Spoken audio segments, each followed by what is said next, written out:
불가능 앞에서도 가능성을 보았고 실컷 소리 지를 날을 꿈꾸며 설레었다. 2012년 6월 13일 수능특강 수강후기 게시판에 유승현 학생. 음악은 라이크 윈드, 관련 사진은 신도 버린 사람들.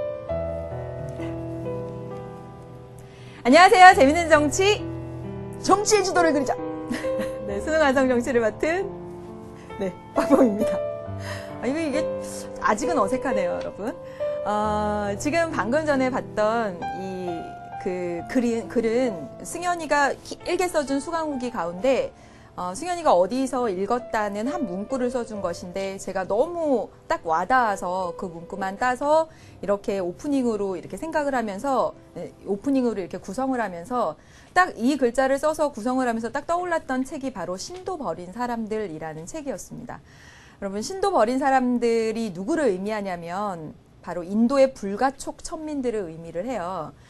인도 사회가 카스트 사회라는 걸 잘 알고 계시죠? 그런데 그 카스트 안에도 들어가지 않는 그 층을 불가촉 천민층이 있습니다. 그들이 얼마나 핍박받고 또 정말 사람 취급을 못 받았냐면 그들이 이렇게 말을 하면서 침을 튀어서 바닥에다가 이렇게 만약에 침이 떨어지면 이 땅이 오염된다고 해서 입을 이렇게 가리고 있어야 하고요. 또 그들이 이렇게 지나갈 때 그림자가 생기잖아요. 누구든지 사람은 지나갈 때 그림자가 생기는데 그 그림자가 땅을 더럽힐 것이다 라고 해서 이 엉덩이쯤에다가 빗자루를 달아서 그들이 지나갈 때 그림자를 지우면서 갈 수 있게 그렇게 할 정도의 그런 계층이었다고 해요. 근데 이 신도 버린 사람들 불가촉 천민 출신으로 해서 인도의 대학교 총장까지 오르고 IMF인가요? 국제기구, 어떤 국제기구에 선생님이 잘 기억이 가물가물한데 국제기구의 그런 자문위원까지 오른 그 사람이 쓴 책입니다. 왜 이게 떠올랐냐면요. 여러분, 얼마나 불가능 앞에 있습니까? 이 사람이 정말 그 사람의 현실은 불가능 그 자체잖아요. 정말 아무것도 할 수 없는 그 불가능 앞에서 가능을 보았고 그리고 정말 그 자리까지 올라간 건데 그 사람이 정말 이 자리까지 올라가기에 정말 진짜 이 사람의 인생에 가장 중요했던 사람은 아버지였어요. 아버지가 거기서 하는 말 중에 하나가 뭐가 있냐면 누군가 너에게 의사가 되라, 변호사가 되라, 뭐가 되라 라고 말을 할 것이다. 그러면 절대로 누구의 말도 듣지 말아라. 왜냐면 정말 네가 원하는 사람이 되어야 하기 때문이다. 네가 진정으로 원하는 사람이 되고 그 분야에 있어서는 최고가 되어라 라는 말을 했답니다. 저도 그랬고요. 아마 여러분도 그럴 테지만 우리는 정말 그동안 살아오면서 계속 불가능하다라고 핑계를 대면서 끊임없이 포기하고 살았습니다. 서울대? 그건 불가능해. 포기. 사실은 포기를 해놓고 불가능하다라면서 이렇게 변명을 막 했던 거죠. 여러분 지금 모든 걸 불가능하다라고 하면서 그런 변명을 막 하면서 포기하고 계시지는 않는지 물어보고 싶습니다. 그래서 정말 불가능 속에서 가능을 보고 힘껏 노력해서 열정을 다한 다음에 정말 그 자리에 서서 내가 정말 원하던 그 자리에 서서 그래, 아자, 됐어. 야, 정말 최고, 와! 이렇게 실컷 소리 지를 날이 왔으면 좋겠습니다. 화이팅! 화이팅! 예, 그래서 얘기해봤고요. 네, 오늘 이 시간은요, 여러분, 지난 시간 이어서 국가와 정치, 그리고 플러스 여러분 테마 2의 민주정치의 의미와 이념까지 갑니다. 오늘 민주정치의 의미와 이념의 문제풀이는 아마 못 들어갈 텐데요. 그래도 미리 테마 2의 문제찜을 해둔 학생들을 소개합니다. 찜콩! 1번 문제는요. 엄마의 꿈이자 아빠의 자랑 신성희. 2번 문제는 진정 행복을 즐길 줄 아는 음악소년 장진석. 테마 2의 3번 문제는 지치고 힘들어도 포기하지 않은 강인한 한솔. 4번 문제는 동대 국어교육과 13학번 김종석. 5번 문제는 최고의 동시통역사 전은희. 6번 문제는 언제나 꿈을 찾아 달려가는 민혁. 7번 문제는 Y대 경영 천문학과 복수 전공 추세희. 8번 문제는 이제 막 정치에 눈을 뜬 원희. 이렇게 찜해주었습니다. 여러분 오늘 아마 테마 2 민주주의의 의미와 이념까지 문제풀이는 진행되지 않겠지만 미리 말씀을 드렸고요. 이제 지난 시간 이어서 국가 마지막 남은 한 가지 주제에 들어가 보도록 하겠습니다. 여러분 국가 지난 시간에 국가 강제성, 주권, 사회계약설 이렇게 했어요. 그렇죠? 사회계약설의 홉스, 로크, 루소가 각각의 자연 상태를 어떻게 봤는지, 자연 상태에 대한 그 규정들, 그리고 그 사회계약의 내용들은 어떤 차이가 있었는지까지 여러분 정리를 꼭 잘 해두세요. 이제 여러분 국가관으로 갑니다. 보시죠, 여러분. 국가관 우리 교재에도 여러분 잘 정리되어 있고요. 우리 수능 완성 교재도 보시고요. 선생님이 조금 가공을 해서 달리 이렇게 정리를 해왔습니다.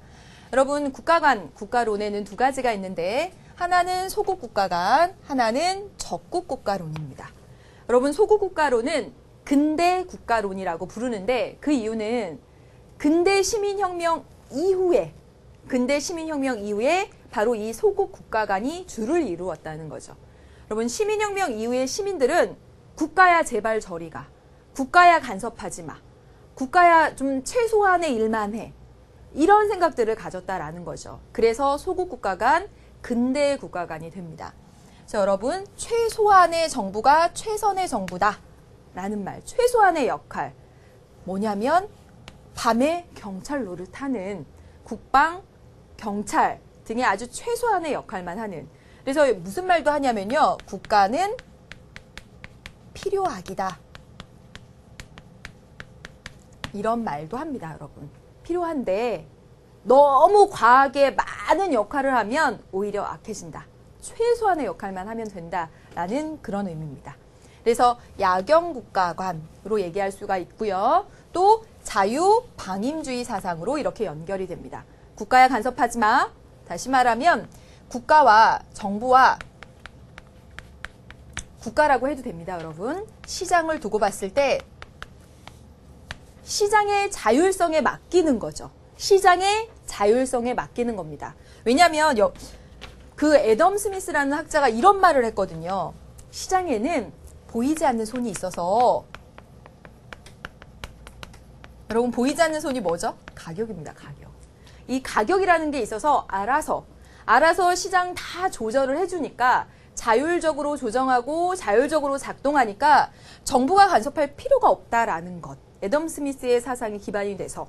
그래서 자유방임주의, 정부는 작은 역할만 하면 돼. 작은 정부. 이것이 바로 소국국가관의 내용입니다. 그래서 국가는 간섭하지 마, 국가로부터의 자유. 국가야 간섭하지 마, 억압하지 마, 이거 국가로부터의 자유가 강조되고요. 여기서 국가는 사회 질서 유지나 국가 안보 등의 아주 최소한의 역할만 수행하면 됩니다.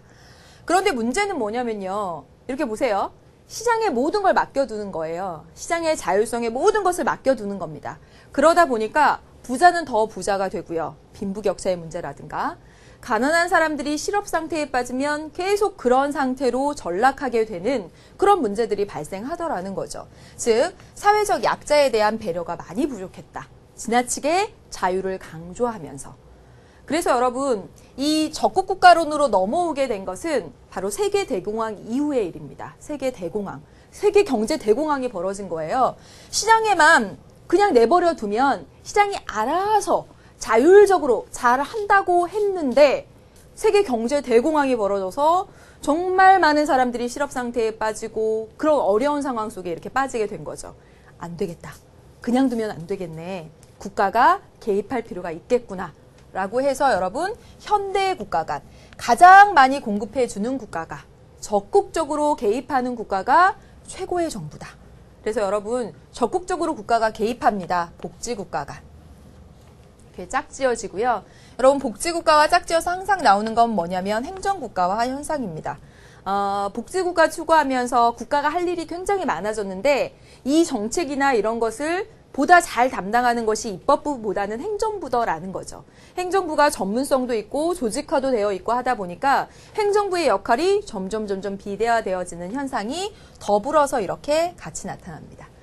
그래서 여러분, 적국국가론에서는 정부가요, 시장보다 더 큰 역할을 하게 됩니다. 네. 그래서 큰 정부. 그래서 여기서는요, 국가의 의한 자유를 강조하게 되죠. 사회권.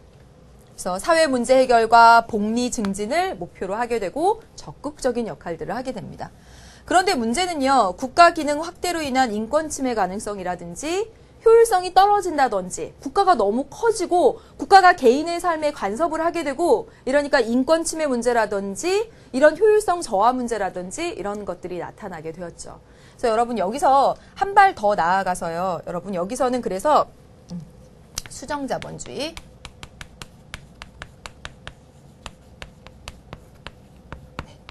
이 기존의 자유방임주의 여기 시장에 보이지 않는 손이 다 알아서 한다는 이 소국 국가론에 따른 이 자유방임주의적 그런 경제관을 수정했습니다. 그래서 수정자본주의예요.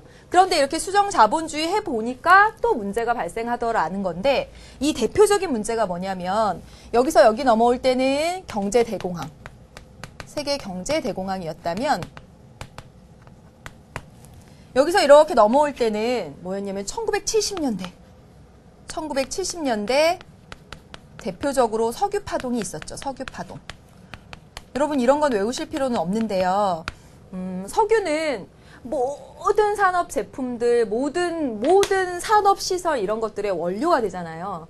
그런데 70년대에 이 석유를 생산하는 나라들이 석유 생산량을 확 줄인 거예요. 그럼 시장에서 뭔가 물건이 부족해지면 그 가격이 확 올라가죠. 여러분 석유의 생산량이 줄어드니까 석유 가격이 팍 오릅니다. 석유 가격이 오르는 건 모든 가격이 다 폭등한다라는 얘기예요. 폭등. 그래서 평균적으로 모든 가격이 한 6배 이상 이렇게 올랐다라고 합니다. 모든 것의 가격이. 보세요. 이 1970년대 이 석유 파동은 경제적으로는 침체면서 모든 물건의 가격은 오르는, 물가는 막 상승하는 그런 경제 위기를 가져와요. 보세요. 국가가 이렇게 큰 정부로 하면 다 해결된다더니 아니잖아. 이걸 보여준 사건이었던 겁니다. 그래서 이 1970년대 석유 파동 이후에 다시 예전에 어떤 이 자유로 돌아갑니다. 예전의 자유로 다시 돌아가요. 그래서 우리는 그것을 무엇이라고 하냐면 신자유주의라고 합니다. 다시 자유 강조. 신자유주의로 자유를 강조하게 되고요. 그래서 신자유주의라고 합니다. 그래서 이 신자유주의는 바로 소국국가의 모습이에요. 소국국가. 여러분 지금 소국국가, 적국국가 하는 이 내용들은 이 용어도 용어지만 지금 여기 써 있는 내용들 있죠. 국가로부터의 자유, 우리가 다음 시간에 배우게 될 국가에 의한 자유 등의 자유의 발달 과정과 짝지어서도 여러분 알아두셔야 돼요. 그렇기 때문에 이 국가론 내용들, 야경국가, 자유방임주의, 작은 정부, 국가로부터의 자유, 소국국가 이렇게 연결시켜서 이해 그리고 암기까지. 여기서 복지국가, 행정국가 현상, 큰 정부, 국가에 의한 자유, 적국국가, 이해, 암기. 그리고 여러분 신자유주의는 이제 이 적국국가의 문제로 인해서 다시 여기와 짝꿍이 되는 자유방임주의와 친구인 그런 소국국가의 성격이 지금 나타나고 있다는 거죠. 70년대 이후부터 지금까지의 모습이다. 이렇게 기억을 하시면 되겠습니다. 관련된 문제를 풀어보도록 할게요, 여러분. 네, 준혁 보세요. 준혁 맞췄나? 그림의 갑, 을이 지닌 여러분 문제 보겠습니다. 국가관. 문제를 딱 보고 국가관, 소국, 적국 생각하시고 가볼게요. 국민들의 생활에 개입을 적게 해서 국민들의 자유를 최대한 보장해주는 정부가 좋은 정부야. 그럼 뭐죠? 소국국가론입니다. 소국국가는요, 시장의 자율성을 신뢰해요. 보이지 않는 손이 다 알아서 한다라고 생각하죠. 자유방임주의. 시장이 다 알아서 할 거고요. 개인의 재산권 행사를 강조합니다. 재산권 행사의 자유를 강조합니다. 그래서 이 자유라고 하는 것은 굉장히 절대적이에요. 기본권의 절대성. 같죠, 여러분? 여기 옆에 보겠습니다. 네. 이 을은요, 아니야, 적극적으로 국민들의 생활에 개입해서 나왔네요. 뭐죠? 적극국가론입니다. 국민들의 복지를 실현하는 것이 좋은 정부야. 그랬습니다, 여러분.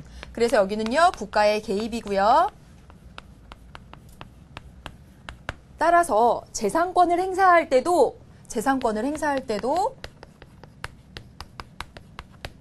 행사의 공공복리 적합 의무 이런 것들을 규정합니다. 그래서 이 개인의 재산권을 행사할 때도 이런 의무를 둬요. 아, 그래서 개인의 기본권에 대한 제한 이런 것들이 있을 수 있겠구나까지 연결할 수가 있겠네요. 여러분, 지금 갑과 을의 얘기 속에서 조금 이렇게 진전돼서 얘기를 해봤습니다. 왜냐하면 선지가 좀 어려워요. 보겠습니다. 기억, 갑은 보세요. 소국국가. 갑은 기본권 제한의 필요성을 강조 아니죠. 기본권을 제한할 수도 있다라고 보는 것은 적국국가가 국민의 복지를 위해서일 때죠. 그러니까 갑이 기본권 제한의 필요성을 강조한다라고 하는 것은 틀렸네요. 두 번째, 을은 재산권 행사의 공공성을 인정한다. 그렇죠. 을은 재산권 행사의 공공복리 적합 의무 등을 강조하죠. 여기는요, 재산권 행사의 자유를 강조하게 되고요. 니은 맞았습니다. 디귿, 을은 시장의 자율적 조정 능력에 한계가 있다고 본다. 그렇죠, 여러분. 시장의 자율적인 조정 능력을 강조하는 건 갑이고요. 을은 시장의 자율적 조정 능력에 한계가 있으니까 정부가 개입해야 돼. 이렇게 보는 거죠. 역시 이거 맞는 선지고요. 기역, 니은, 디귿 선지 모두 다 잘 정리해 두십시오. 중요합니다. 리을, 갑은 적국적 자유의 보장을, 을은 소국적 자유의 보장을 중시한다. 아직 자유 안 나왔지만 적국적 자유는 여러분 사회권, 그리고 참정권. 여기 소국적 자유는 바로 자유권. 둘 중에서 자유권을 강조한 것은 이게 바로 갑이 소국적 자유를 강조하고 을이 사회권, 복지국가, 이 적극적 자유를 강조했죠. 둘이 바뀌었습니다. 그래서 여러분, 리을은 틀렸죠. 문제 해결했습니다.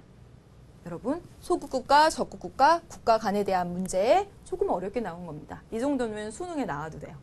다음 보겠습니다. 이제 여러분 정치로 넘어옵니다.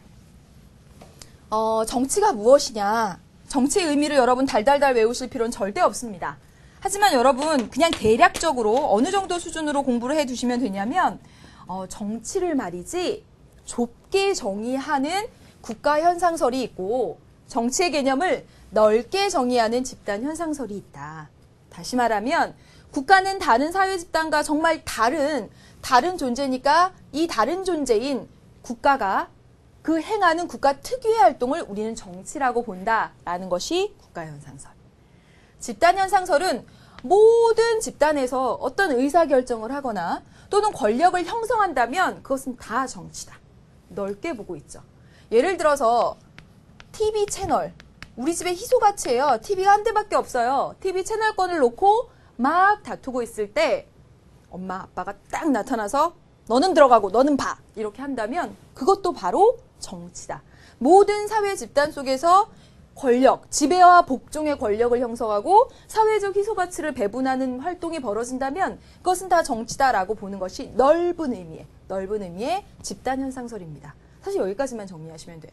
이 아래에 있는 내용들 선생님이 써놓긴 했지만 이 아래에 있는 내용들은 사실 교육청에서 출제됐던 내용들을 정리한 겁니다. 예, 말로써 간단히 말씀을 드릴게요. 국가현상설은 국가의 활동을, 왜냐하면 국가는 다른 사회 집단과는 다른 아주 특이한 점이 있잖아요. 뭐예요? 물리적 강제력을 독점적으로 행사하는 다른 사회 집단과는 근본적으로 다르기 때문에 이 국가가 권력을 획득, 행사, 유지하려고 하는 것이 정치다라고 보는 거죠. 그런데 이 국가현상설로 정치를 설명하면 어떤 문제가 있냐면 국가에서 일어나는 것이 정치라는 거잖아요. 그런데 보세요. 국가 성립 이전에도 분명히 권력의 획득 행사 유지, 권력을 획득하려고 하고 이런 일들이 분명히 일어났을 텐데 국가의 일만을 정치라고 본다면 국가가 성립되기 이전에 이런 것들은 뭐라고 부를 것이냐. 즉 국가 성립 이전의 정치 현상을 설명할 수 없다는 한계가 있죠. 그렇죠? 집단현상설은요. 보세요. 지금 TV 채널권을 두고 부모님이 나타나가지고 짝짝짝 정리하는 것도 정치라고 했잖아요. 그래서 정치를 굉장히 포괄적으로 이해하고 있고요. 일상적인 측면에서 파악하고 있습니다. 정치를 연구한다라고 할 때 이런 일상적인 측면까지 연구해야 되니까 연구 대상이 확대되죠. 그렇지만 이 다원화된 사회의 정치 현상을 설명하기에는 이 집단현상설이 더 좋다라는 겁니다. 왜냐하면 실제로 사회적 희소 가치를 권위적으로 배분하는 이런 등등 또는 권력과 관련된 이런 모든 일들 속에서 오늘날은 정말 많은 사회 집단들이 개입을 하고 있거든요. 이익 집단, 언론, 시민단체 이렇게요.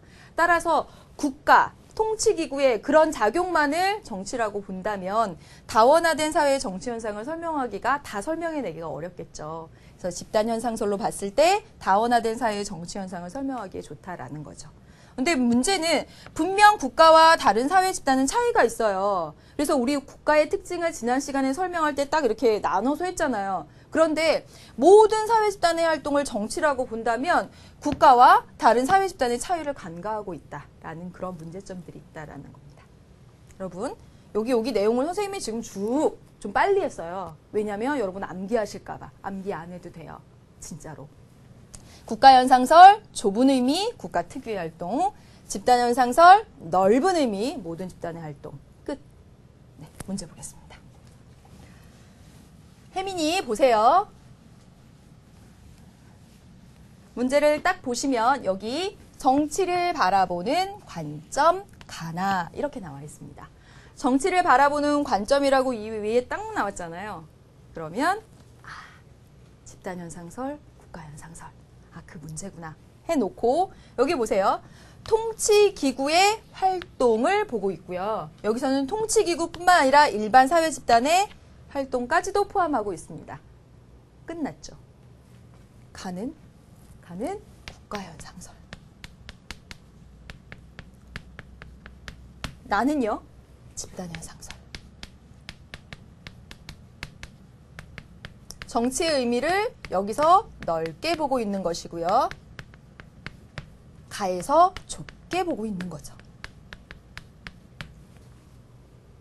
1번 보겠습니다. 가는요. 국가현상설은요. 바로 정치를 정치 권력의 획득 유지 행사 과정으로 보고 있죠.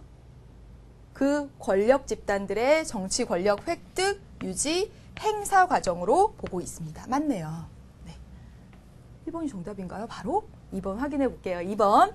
나는 정치를 국가 고유의 활동이라고 봅니까? 집단 현상이라고 보죠. 그래서 틀렸습니다. 가가 그렇게 봤죠. 틀렸네요. 3번. 나는 합법적인 물리적 강제력을 국가만이 행사할 수 있다라고 본다. 국가만이 독점적으로 물리력을 행사하기 때문에 국가 특유의 활동이 정치야 라고 봤던 가와 맞는 얘기가 되겠죠. 그래서 3번 진술 역시 틀렸습니다. 4번 볼까요? 가는 나와 달리 정치를 다원주의적 관점에서 본다. 여러분, 다원주의적 관점에서 정치 현상을 설명하기에 좋은 것은 오늘날 다양한 사회 집단의 활동까지도 정치로 보는 바로 나겠죠. 그렇죠? 그래서 가는 하고 했으니까 틀렸습니다. 5번. 나는 넓은 의미로, 나는 좁은 의미로 정치를 해석하고 있다. 여러분 아니죠? 반대입니다. 여러분 이 문제 정도만 풀어낼 수 있을 정도로 공부하시면 됩니다.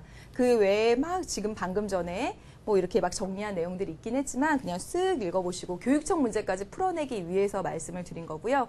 평가원 문제, 수능 문제면 이 문제 정도까지만 정리를 하시면 돼요. 네. 여기까지 해서 여러분 정치의 의미를 보았습니다. 이제 정치 권력의 정당성으로 가겠습니다. 여러분, 지금부터 하고 있는 거 지난 시간부터 다시 한번 되짚어 보세요. 국가와 정치 생활, 국가, 이제 정말 신물이 날 정도로 반복을 하고 있습니다. 국가, 국가의 특징, 주권, 국가 간 사회계약설, 그리고 이제 정치로 넘어왔어요. 정치 의미 이제 본 거예요. 이제 정치 권력의 정당성입니다. 국가 정치 생활의 마지막 주제예요. 마지막 주제. 여러분 정치 권력의 정당성 했을 때 이 정치 권력이 무엇이냐면 여러분 국가가 행사하는 힘입니다. 힘, 파워. 힘이에요, 힘.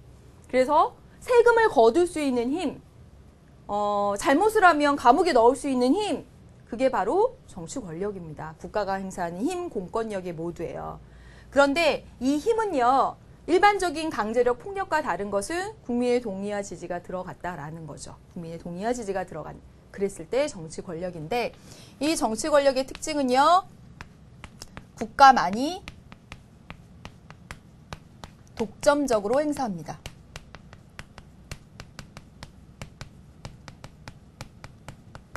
왜 글씨가 안 이쁜 것 같죠?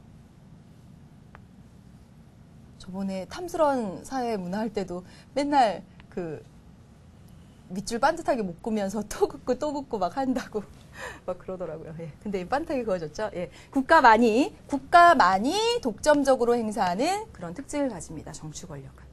두 번째, 모든 사회 구성원들에게 영향을 줍니다.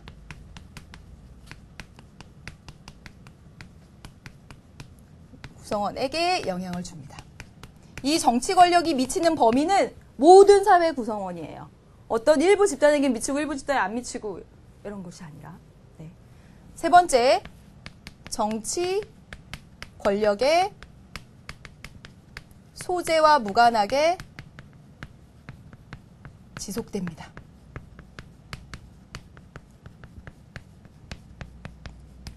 지금은 이 정치 권력이 이명박 정권에 있는데 그 전에는 다른 정권에 있었고요. 그 이후에는 또 어떤 정권에 갈 거 아니에요. 이 소재는 변하지만 이 정치 권력이라는 것 자체는 계속 쭉 되어온다. 쭉. 예, 이 얘기입니다. 이게 정치 권력의 특징이에요. 모든 사회 구성원들에게 소재와 관련 없이 지속된다. 무관하게 지속된다. 맞습니다. 그래서 정치 권력의 정당성. 첫 번째, 정치 권력이 정당하기 위해서는 정치 권력을 획득할 때 민주적인 절차에 따라서 공정한 선거를 통해서 당연한 얘기. 정치 권력 행사할 때는요, 법에 근거하여 해야 됩니다. 그래서 법의 테두리 내에서 법치주의, 형식적 법치주의고요. 이 법의 내용까지도 아주 정의로워야 한다라고 한다면 실질적 법치주의. 문제 통해서 좀 보겠습니다. 그리고 이 정치 권력의 통제, 삼권 분립 등의 제도적 통제 장치로서 이 정치 권력이 남용되지 않도록 통제할 수 있어야 된다는 것입니다. 정치 권력이 정당하기 위해서는 획득할 때 민주적인 선거 절차에 따라서, 행사될 때 법치주의, 형식적, 실질적 법치주의에 따라서, 그리고 이 정치 권력을 통제할 수 있는 이런 제도적인 장치들이 존재해야 한다라는 것이죠. 네. 이제 마지막 보겠습니다. 정치 권력과 관련해서 이 정치 권력이요, 국민의 기본권을 침해할 때, 이 국민의 기본권을 침해하는데 정말 이 다른 구제 수단이 없을 때 최후의 수단으로서 행사할 수 있는 것이 바로 저항권입니다. 여러분 저항권 관련해서는요, 여기 보세요. 국민의 기본권을 침해하는 국가 권력에 대한 복종을 거부하거나 또는 여러분 여기 보세요. 실력 행사입니다. 다시 말하면 저항권 속에서는 폭력을 수반하기도 해요. 저항하는 가운데서 국민들의 폭력이 수반되기도 한다라는 것이죠. 하나 알아두세요. 그렇다면 어떤 때 저항권을 행사할 수 있을까? 보시면 첫 번째, 정치 권력의 행사가 불법임이 아주 객관적으로 명백할 때. 두 번째, 현존하는 법 질서로는 구제할 수 없을 때. 지금 현재의 어떤 법 체계로 우리 기본권을 구제해낼 수 없을 때 최후의 수단으로 저항권을 행사한다라는 것이죠. 우리가 봤던 지난 그 최근의 일로 봤던 그 제스민 혁명 같은 그런 경우들 있죠. 30년, 40년씩 그렇게 막 독재를 하는 그 독재 정권에 대해서 정말 최후의 수단으로서 저항권을 행사하고 그 과정에서 뭐 폭력이 수반되기도 하고 그런 모습들 보셨을 겁니다. 여기 저항권까지 봤습니다. 이제 여러분 관련된 문제 두 문제를 보도록 하겠습니다. 지용이 보세요. 7번 문제입니다. 그림은 정치 개념 A를 검색한 화면입니다. A에 대한 설명을 보기에서 골라봅시다. A가 뭔지 알아맞혀 보세요. 헌법재판소는 A를 뭐라고 봤냐면 국가 권력에 의해서 헌법의 기본 원리에 대한 중대한 침해가 행해지고 그 침해가 헌법의 존재 자체를 부인하는 경우 다른 합법적인 구제수단으로 달성할 수 없을 때, 그 목적을 달성할 수 없을 때 국민이 자신의 권리와 자유를 지킬 수 있는 최후의 수단, 권리다 라고 봤습니다. 그럼 길게 쭉쭉쭉 나와 있지만 국가 권력이 개인의 그런 기본권 이런 것을 침해할 때 최후의 수단으로 할 수 있는 이것, A, 지웅이 뭡니까? 저항권이죠, 저항권. 저항권이죠. 저항권에 관한 문제입니다. 저항권에 관한 문제지요. 보세요. 기업, 실정법에 위배되는 권리의 행사는 인정되지 않는다. 잘 보세요. 기억을 맞다고 고르는 학생들이 조금 있었을 것 같습니다. 여러분 기억이 가장 어려운 선지였어요. 이 문제에서는. 보시면요. 이 저항권이라고 하는 것은 복종 거부, 현존하는 지금 국가 권력에 대한 복종 거부 또는 실력 행사, 폭력을 동반하기도 합니다. 왜냐하면 지금 현재의 법 질서로는 국민의 자유와 권리가 구제되지 않거든요. 지금 현재 그 독재 정권 하에서는 그 아랍 민족들의 자유와 권리가 보장되지 않거든요. 그때 막 폭력을 동반해서 저항권을 행사하는 거예요. 따라서 현재 존재하는 현실에 정해준 법, 현재 존재하는 그 법에 위배되는 그런 방향으로 사실은 이 저항권 행사가 이루어지죠. 실정법에 위배되는 권리 행사는 인정되지 않는다? 틀린 말입니다. 네. 사실은 그 독재자가 만들어 놓은 그 법에 위배되는 방향으로 막 저항하잖아요. 틀린 얘기입니다. 두 번째, 불법을 행하는 권력에 대해서 항거할 수 있는 최후의 수단이다. 그렇죠? 네, 맞습니다. 법원의 판결로 공권력 행사의 부당성이 입증된 후에 행사되어야 한다. 보세요, 여러분. 법원의 판결로 공권력 행사의 부당함이 입증되었다. 법원이 현존하는 법체계가 지금 현재 국가 권력이 부당하게 작용했습니다. 이렇게 판단 내릴 수 있는 상황이면 왜 저항권 행사예요? 국가의 그런 제도적인 장치를 통해서 부당성을 입증했으면 그거에 따라서 맞춰서 하면 되지 왜 저항권을 행사합니까? 예, 부당성이 입증된 후 행사된다라는 말 틀렸고요. 이런 현존하는 제도로서 구제할 수 없을 때입니다. 없을 때. 최후의 수단으로. 따라서 틀린 얘기죠. 다음 보겠습니다. 헌법에 구체적으로 명시되지 않아도 국민의 권리로 인정되어지고 있죠. 왜냐하면 이 저항권이 자연권적 성질을 가지고 있습니다. 하늘이 부여한 성격, 천부인권적 성격을 가지고 있다고요. 그래서 우리 헌법에 모든 국민은 저항권을 가진다라고 우리 헌법도 사실 안 써 있어요. 불의에 항거한 4.19 민주 이념을 계승하고 이런 식으로 써 있습니다. 따라서 우리 헌법에 구체적으로 다른 나라도요. 구체적으로 써 있지 않아도 왜냐하면 자연권적 성격을 가지고 있으니까 원래 태어날 때부터 가지고 있는 그런 성격을 가지고 있기 때문에 국민의 권리로 명시되어 있지 않아도 국민의 권리로 인정되어지고 있는 것이 일반적입니다. 리을 맞는 얘기고요. 역시 이 내용도 별표 중요한 내용입니다. 기억을 해두세요. 문제 통해서 문제 풀고 맞췄다라고 끝나는 것이 아니라 선지까지 하나하나 잘 보셔야 됩니다. 네. 여기 봤고요. 네, 다음 보겠습니다. 지연이 보세요. 이 문제가 여러분 가장 혹시 어렵지 않았습니까? 네, 가장 어려웠을 거라고 생각하는데 가라에 부합하는 정치 권력 행사의 적절한 사례를 골라봅시다. 여기 보시면 합법성이 나와 있고요. 여기 보면 정당성이 있습니다. 이 가는 보니까 합법성은 높은데 정당성은 낮아요. 즉 내용에 있어서 정의롭진 못하다는 거죠. 여기 뭐죠? 형식적 법치주의입니다.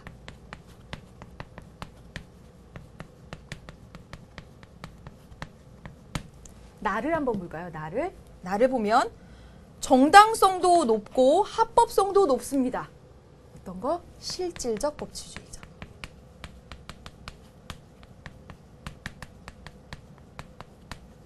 여기는 정당성은 높은데 합법성은 낮은 경우고 여기는 정당성도 합법성도 다 낮은 경우입니다. 이제 문제 풀어볼게요, 여러분. 금융거래의 투명성을 확보하기 위해 어때요, 여러분? 굉장히 국민의 동의와 지지를 받을 수 있는 정의로운 내용이죠. 정당성이 있는 내용입니다. 금융거래의 투명성 확보를 위해서. 긴급 재정경제 처분 및 명령으로 금융실명제를 시행했다. 여러분 이거 보세요. 네, 이거 보면 정당성도 높고요. 그리고 긴급 재정경제 명령이라고 되어 있어서 혹시 합법성이 낮다라고 했습니까? 아니에요. 합법성도 높은 겁니다. 왜요? 헌법에 써 있어요. 긴급한 경제상의 그런 문제에 있어서 긴급 재정경제 처분 및 명령을 수행할 수 있다. 이렇게 헌법에 써 있어요. 따라서 이것은 합법성도 이렇게 높은 경우입니다. 내용도 정당하고요. 그리고 합법성도 높습니다. 따라서 여기는 나에 속하죠. 기억 틀렸습니다. 다음 볼게요. 표현의 자유를 보장하기 위해 내용이 정의롭네요. 그렇죠? 언론 보도 검열을 폐지하는 법률을 제정했다. 법으로 안 들었네요. 그래서 이건 내용도 정의롭고 합법성도 높고 두 개 다 높으니까 나 맞습니다, 여러분. 나 맞네요. 이거 볼게요. 대통령의 3선 제안을 철폐하기 위해서 이승만 대통령이 그랬죠. 3번 하고 싶은 거예요. 그래서 3선 제안을 철폐하기 위해서 내용도 어때요? 정의롭지 못하죠. 목적 자체가 정의롭지 못합니다. 4.4.5입의 논리를 적용시켜서 정족수 미달의 헌법 개정안을 기습 처리했습니다. 헌법이 정한 그 룰을, 그 헌법을 따르지 않고 했죠. 합법성도 낮습니다, 여러분. 두 개 다 낮아요. 다입니다. 여러분, 이 구체적인 내용은 설명 안 해드려도 되죠? 이승만 대통령이 다시 대통령이 되고 싶어서 4.4.5입, 다시 말하면 203명의 의원 가운데 3분의 2 이상의 찬성이면 136명이 찬성을 해야 되는데 135명이 찬성한 이 안을 가지고 통과시켜서 다시 도전을 하죠. 그래서 헌법이 정한 그 절차를 어겼습니다. 그래서 합법성도 낮아요. 내용도 정의롭지 못하고요. 따라서 두 개 다 낮은 다 맞습니다. 다음 볼게요. 입법권을 행정부에 부여하여 행정부가 초헌법적인 권한을 갖게 하는 법률이 여야 합의로 통과되었다. 보세요. 입법권을 행정부에 부여하는 초헌법적인 권한. 이 내용 자체가 어떻습니까? 굉장히 정의롭지 못하죠. 그렇죠? 그런데 법률은 여야 합의로 통과시켰습니다. 합법성은 있어요. 그러면 내용은 정의롭지 못하고 합법성은 있는 가라고 해야 되겠죠. 가. 따라서 리을 틀렸습니다. 그래서 정답 고르시면 되겠고요. 그래서 문제 7, 8번까지 이제 다 풀어봤습니다. 이제 마지막 여러분 우리 1회 국가 정치 생활에 관련된 자료, 우리 9페이지의 자료 한번 읽어보도록 하겠습니다. 지금 9페이지에 보면요. 사회계약론과 그리고 적국국가론, 소국국가론 그런 내용들이 나오고 있어요. 사실은 1에서 가장 중요한, 1 국가 정치 생활에서 가장 중요한 두 가지입니다. 사회계약설과 적국국가론, 소국국가론 하는 내용이죠. 진짜 중요하기 때문에 이거 읽어보면서 마지막으로 국가 정치 생활을 정리하겠습니다. 우리 사회계약론, 홉스, 로크, 루소의 사회계약론은 어떻게 다를까? 보세요. 이들은 공통적으로는 정치사회로서의 국가는 자연 발생적으로 존재하는 것이 아니라, 여기 중요하네요. 인위적으로 만든 겁니다. 계약에 의해서 인위적으로 만든 것이다. 라는 점. 즉, 국가 성립 이전의 단계인 자연 상태에서 개인의 자연권 보장이 불완전하다는 점. 여기가 이건 공통점입니다. 홉스, 로크, 루소의 공통점. 개인의 자연권 보장이 어려웠다. 그래서 이를 극복하기 위해서 계약을 통해서 국가가 성립되었다라는 것입니다. 그래서 국가 권력은 똑똑한 개인들이 계약을 통해서 만들었기 때문에 국가 권력이 제한적일 수밖에 없다라는 것이 이들의 생각이죠. 그런데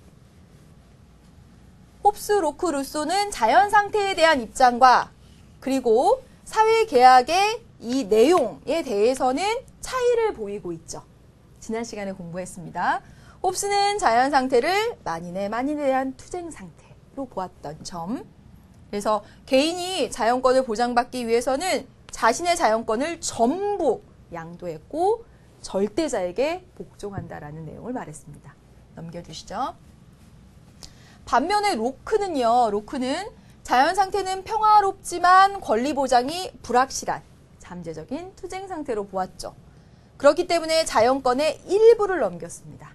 신탁이라는 말, 로크의 말이라고 했습니다. 따라서 국가가 개인의 신탁을 배반하면 저항권 행사할 수 있다라는 것.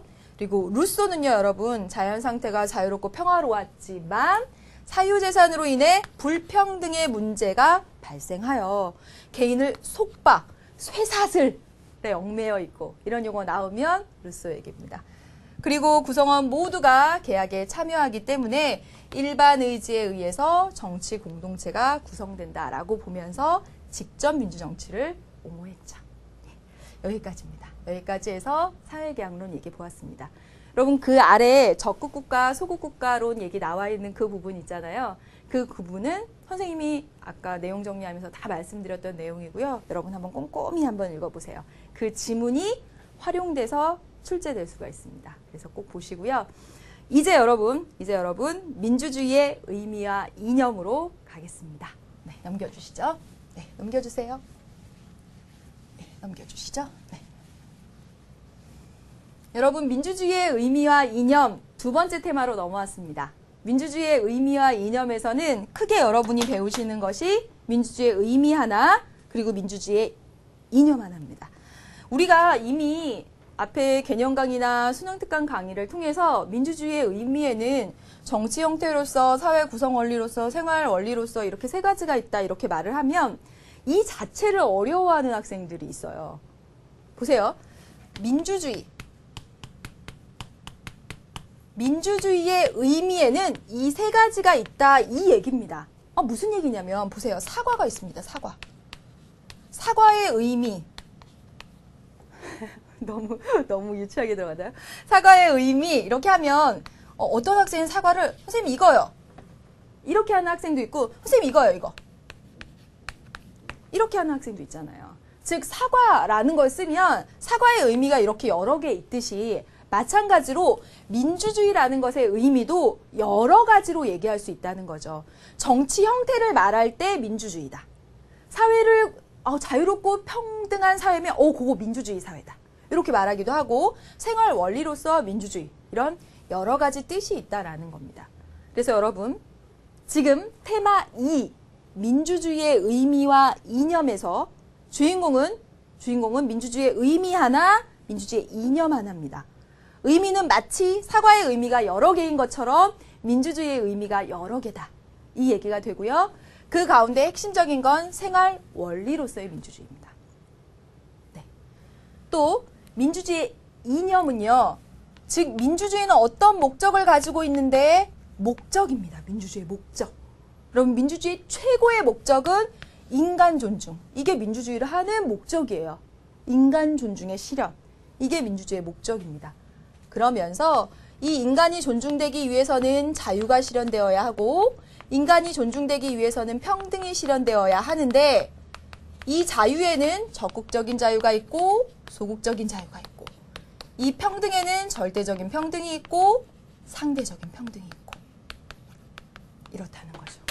여러분 크게 봅시다. 크게 이제 테마 2로 넘어왔습니다. 주인공은 민주주의예요.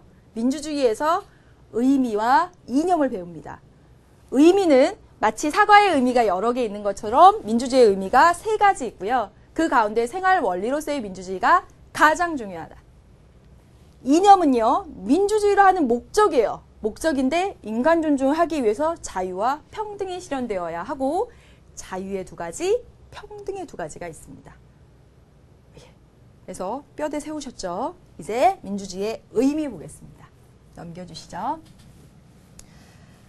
표로 이렇게 그렸습니다, 여러분. 표로 이렇게 그렸는데요. 오늘 여기까지 하면 끝나겠습니다. 여기까지 하면 끝나는데 민주주의의 의미는 세 가지예요. 세 가지인데 첫 번째는 정치 형태로서의 민주주의입니다. 정치 형태라는 말이 뭐냐면 정치 권력의 그 소재가 어디에 있느냐에 따라 나누는 걸 정치 형태라고 해요. 즉 보세요. 여기 보세요. 정치 권력이 한 명한테 있으면 권력이 한 명한테 있으면 군주정이라고 불러요. 정치 권력이 몇 명의 소수한테 있으면 귀족정이라 불러요. 정치 권력이 다수에게 국민에게 있으면 그것을 민주정치, 민주주의라 부른다는 거예요. 그래서 이 민주주의 의미는 여러 가지가 있는데 그 가운데는 정치 형태 가운데 다수가 지배하는 정치 형태를 민주주의다라고 부른다는 거죠. 다수가 지배하는 정치 형태, 다수가 지배하는 정치 형태를 민주주의라고 부르고 우리나라 민주주의죠. 다수가 지배한 1인 군주가 해요? 소수 이렇게 해요? 아니죠. 다수가 지배하는 정치 형태를 민주주의라고 부릅니다. 그래서 다스리는 사람과 다스림을 받는 사람, 피치자의 동일성. 다수가 지배하니까, 지배하고 지배를 받기도 하니까. 그래서 이것을 정치 형태로서의 민주주의라고 합니다. 그런데 근대에 와서 이게 고대부터 쭉 계속되어 온 오래된 민주주의의 의미예요. 그런데 근대로 와서 민주주의의 의미가 하나 더 붙었어요. 뭐냐면 근대 시민혁명 이후에 자유를 강조하게 되죠. 자유롭고 평등한 사회가 된 거예요. 새로운 사회가 열렸죠. 이 자유롭고 평등한 새로운 사회를 우리는 그렇게 부른 거예요. 우리 민주주의 사회에 살고 있잖아. 자유롭고 평등하네? 그렇죠, 여러분. 그래서 새로운 사회를 구성하는 원리로서 자유와 평등이 보장되는 그런 새로운 사회를 우린 민주주의 사회라고 불렀다라는 겁니다. 그래서 민주주의의 의미, 근대부터 나타난 민주주의의 의미, 사회 구성 원리로서의 민주주의입니다. 그러다가 현대에 와서 이 민주주의의 의미가 확 확장됐어요. 그래서 보세요. 모든 문제를 구성원의 합의나 다수의 의사에 따라 해결하면 선생님 민주적으로 해요. 우리 이렇게 말하죠. 민주적으로 손들어서 해요. 토론해요. 혼자 독재적으로 하지 마세요. 이렇게 얘기하죠. 즉 일상적인 생활 가운데서 다수의 의사에 따라 결정하고 토론을 하고 대화를 하고 그 가운데서 의사를 결정하는 이 모든 과정이 진행되면 그것이 굉장히 민주적인 것이다라고 불렀고 그때 이 민주주의를 생활 원리로서의 민주주의다라고 부른 겁니다. 그래서 여러분 그림은 고대, 근대, 현대를 그리느라고 이렇게 됐지만 사실은 이 민주주의의 의미가 정치 영역에서 모든 생활 영역으로 확대되어 간 겁니다. 정치의 의미가 넓어진 거예요. 굉장히. 그래서 이 생활 원리로서의 민주주의의 의미가 가장 넓은 의미의 민주주의입니다. 그런데 그 가운데서 여러분 가장 실제가 잘 되는 것이 뭐냐면 생활 원리로서의 민주주의 가운데 이 관용과 다수결의 원리입니다. 그래서 다음 시간에 이제 문제풀이도 할 텐데 관용은 너그러운 마음이 아니라 차이를 인정하는 것, 다름을 인정하는 것, 타인과 다름을 인정하는 그런 태도, 차이를 인정하는 태도가 관용입니다. 그리고 여러분 만장일치로 결정하면 좋은데 현실적으로 불가능하니까 다수의 의사에 소수가 동의를 한 다수결의 원리가 일반적으로 이루어지고 있죠. 의사결정 방법으로서. 그래서 요것들이 자주 나오고 있습니다. 그래서 이렇게 정리를 해봤어요. 여러분 오늘 이 시간에 민주주의의 의미와 이념까지 조금 맛보기를 해보았습니다. 국가, 정치 잘 정리해 두시고요. 민주주의 뼈대 세우셔서 다음 시간에 오세요. 다음 시간에 민주주의의 의미와 이념 아주 본격적으로 나가겠습니다. 다음 시간에 만나도록 하죠, 여러분. 안녕!